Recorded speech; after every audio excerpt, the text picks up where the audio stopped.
যারা সাপের আক্রমণের ভয়ে সাপকে মারে না, এই ব্যক্তিগুলি কিয়ামতের দিন রাসূলের উম্মত হবে না। আল্লাহর নবী সাপ মারতে বলেছেন।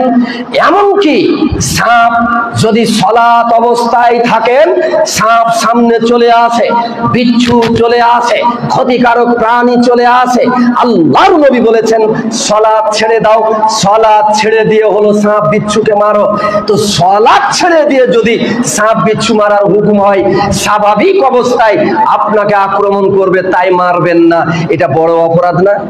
বড় অপরাধ। রাসূলের আদর্শকে, রাসূলের হাদিসকে অবজ্ঞা করার নামান্তর। তাই নবী বলেছেন যারা ভয়ে সাপ মারে না তারা আমার আদর্শের অনুসারী।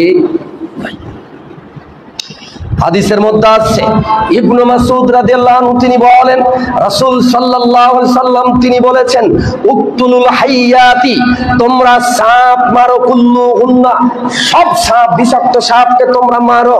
ফামান খাফা, যে ব্যক্তি ভয় করবে, ফারাহুন্না, তাদের আক্রমণকে, তাদের কামড়কে, তাদের পাল্টা আঘাতকে ভয় করবে, দিয়ে সাপকে ছেড়ে দিবে, মারবে না।